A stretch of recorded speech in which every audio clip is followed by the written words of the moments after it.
बघा आजची रेसिपी आहे पुरणपोळी। पुरण बनवणार आहे मी। या गिलासाने 2 गिलास घेतलेली आहे। आता याला धुवून स्वच्छ याला धुवून घेत आहे। याला 2-3 पाण्याने मस्त असं धुवून घ्यायचं। हे बघा स्वच्छ धुवून घेतलेली आहे। चण्याची डाळ आहे। आता घालत आहे। बघा हे डाळ शिजण्यानुसार पाणी घालायचं। असं डाळीच्या वर 2 इंची पाणी आलं पाहिजे म्हणजे शिजते। यामध्ये थोडी कलर साठी हळद घातलेली आहे। चम्मच हे तूप घातलेलं आहे। यामध्ये गरमच होते ते।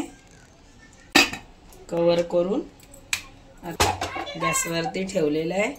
आता याला 3 शिट्या होऊ द्यायच्या, नंतर बघूया। बघा आता खोलूया। डाळ झाली का बघूया। मस्त झालेली आहे डाळ झालेली आहे। आता याला मॅश करून घ्यायचं। असं मस्त मॅश करून घ्यायचं, नाही तर मिक्सर मधून काढायचं। मिक्सर डाळ होती। याच गिलासाने 3 गिलास साखर। तुम्हाला गोड नाही लागलं तर 2 गिलास पण घालू शकता।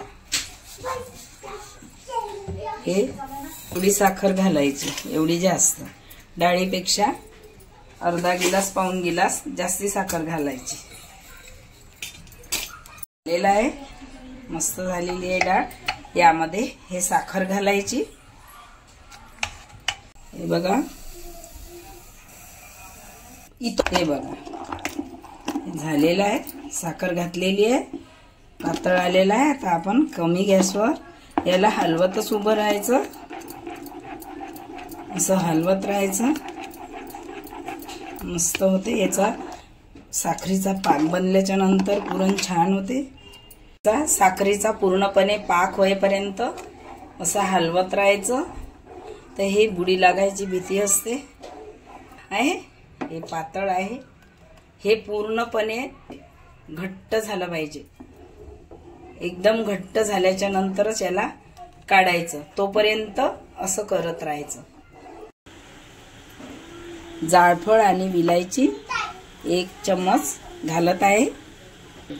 1 चम्मच विलायची पावडर घातलेला आहे, छोटा चम्मच। त्याला असं मस्त मिक्स करून घ्यायचं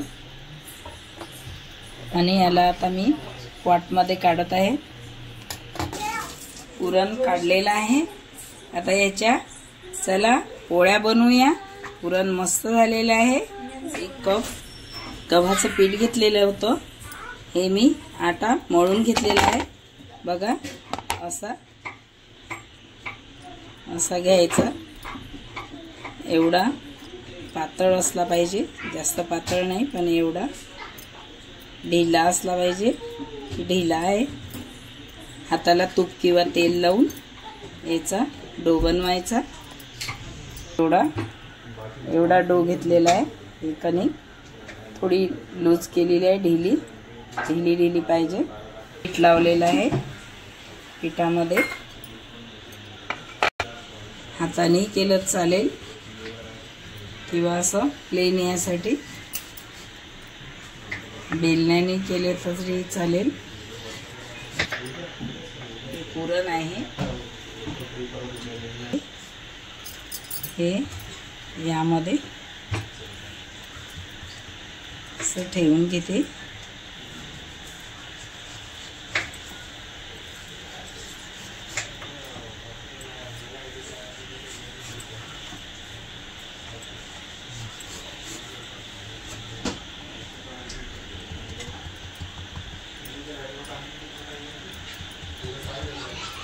थोडं हाताला पीठ घेतलं आणि असं करून घेतलेलं आहे। म्हणून पीठ लावलेलं आहे। त्या हाताने हलक्याने बिलकुल याला थोडं असं लाटून घ्यायचं बेलण्याने। आपल्याला याच्यापेक्षा पातळ जर लागली तर पातळ पण करू शकतो आपण। मी थोडं पुरण जास्त घातलेलं आहे। हे बघा पॅन ठेवलेला आहे मी, त्यावर याला तूप लावून घेतलेलं आहे. याला असं पलटून घ्यायचं. पलटून घेतलेलं आहे. पुन्हा याला तूप लावलेलं आहे.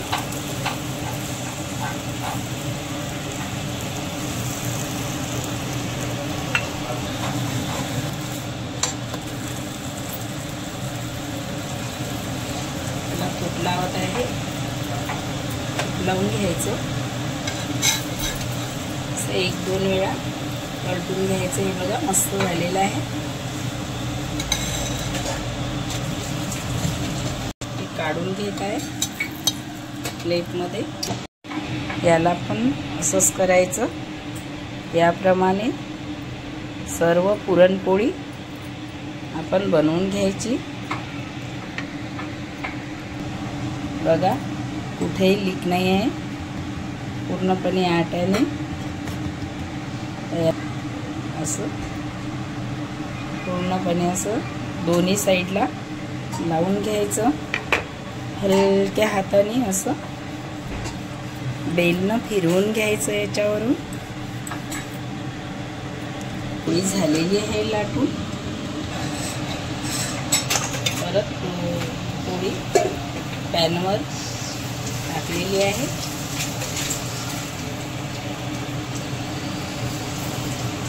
याप्रमाणे सर्वच पुरणपोळ्या आपण बनवून घेऊया. हे बघा पुरणपोळी रेडी झालेली आहे.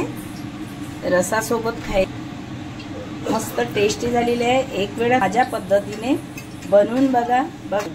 माझ्या चॅनलला सबस्क्राईब करा, शेअर करा, लाईक करा आणि बेल आयकॉन दाबायला विसरू नका. धन्यवाद. थँक्यू.